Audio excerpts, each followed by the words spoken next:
Hi everybody, this is Dan Stolebarger, and guess what? We're back in North Idaho. I often say that we left one home for the other, but we've returned from Israel after about 25 days or so. Had a great time, and so we're back to videoing our Middle East updates. And this is the week of June 28th. And we're going to jump right in. I always begin with my musings, but because getting back so late and wanting to get this up, there's a couple last minute additions that I want to give you. Because we just drove this area when we left Eilat and we came up, we went to Irad to our friend's ministry at Fountain of Tears, but we made our way then through Beersheba and Ashkelon and Ashdod. And as we were going through that, we did see charred fields. But last Thursday, just yesterday, the Palestinians in the Gaza Strips launched a new wave of arson attacks using these devices, these balloons that ignite fires. They caused around 24 different fires in Israel's Gaza belt. I'm not sure you're going to hear about these things on your on basic media outlets or whatever, but this is ongoing. And then what happens immediately? Hamas calls for a ceasefire. Oh, we're sorry, we didn't have control of that. It's time for this to end. U.S. President Donald Trump's Middle East peace envoy. I love this because as you're driving in Israel, you're going by, especially when you're coming up from the Jordan Valley, from Jericho into Jerusalem, you see these huge, what our media will be calling settlements, but really what they are cities and towns and neighborhoods. And so Donald Trump's Middle East plan on Thursday, now it says that we're not going to refer to these places, Jason Greenblatt says we're not referring to these places any longer as Israeli settlements. They are neighborhoods and cities, and they are not the main impediment to peace. Finally, somebody's saying it. And of course, as we jump into our news bites, we know that this last week, we had the beginning of the unveiling of Trump's economic plan for the Middle East. We'll talk about that in a second. But right off, what's transpired over this last week, I call this news bites. Tensions are continuing with Iran. Obviously, U.S. National Security Advisor John Bolton is in Israel. There's this confab of Russia, Israel, and the U.S. Everybody's trying to figure out what to do with Iran. Of course, Bolton, off the cuff, says,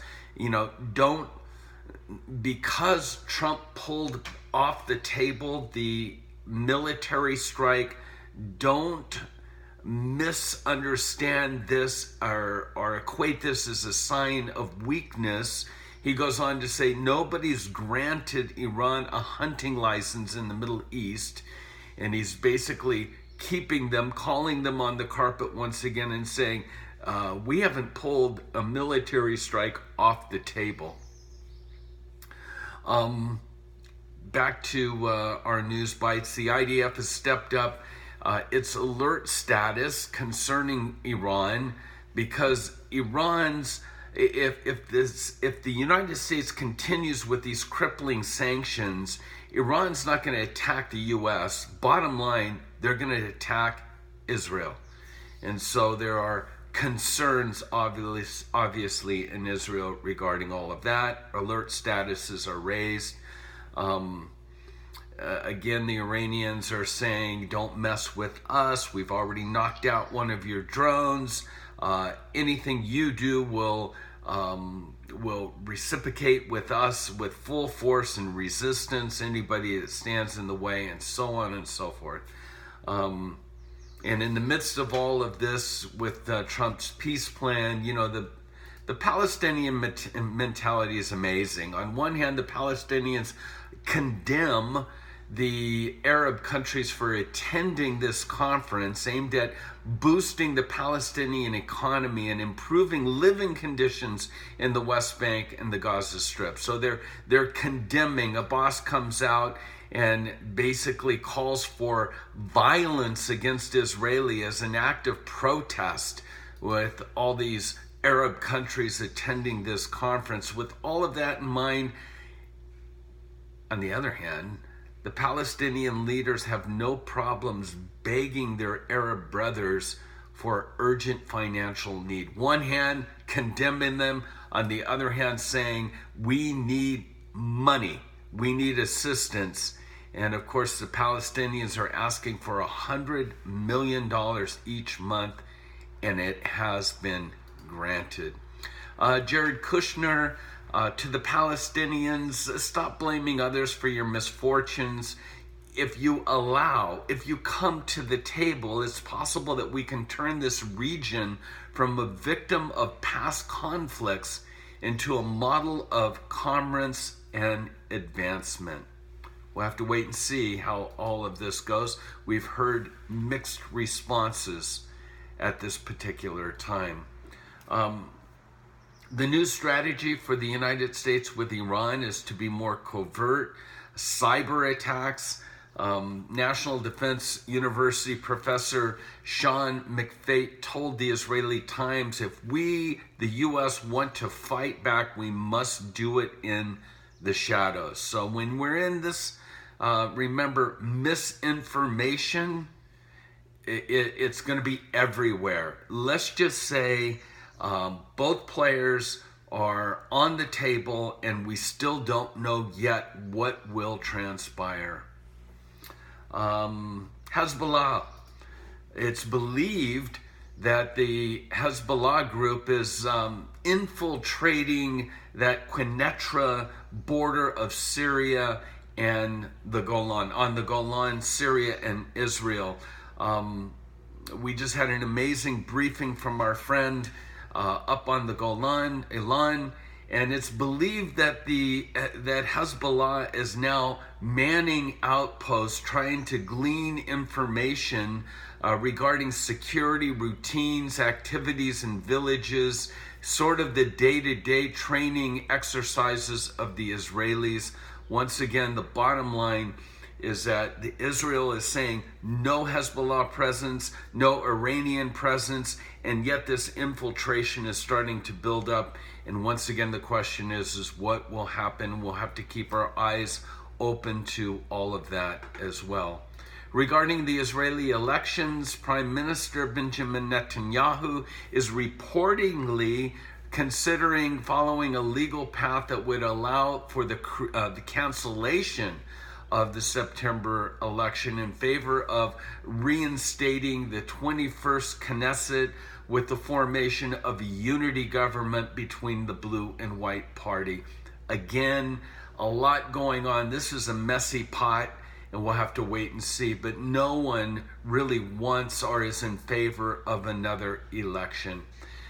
Noteworthy that there was a 3.8 magnitude earthquake on Wednesday in, you know where? The Dead Sea. Think about the messianic implications of what we read about the Dead Sea in the millennial period. And of course, there's that fault line that runs underneath the Mount of Olives all the way down through the Dead Sea. And it was a significant earthquake that was felt in Tel Aviv. It's impossible to predict seismic activities, but Israel, the scientists in Israel warned that about every 80 to 100 years, the region sort of due for a major shakeup. And the last one was in 1927. And this quake was 3.8. The one in 27 was 6.2, and there were over 500 deaths associated to that. So the bottom line is another major earthquake is due for now. Interesting when we think about what the scriptures say regarding that final earthquake, I guess you would say. Dan Crenshaw, Congressman Dan Crenshaw completely grilled Google for inciting violence.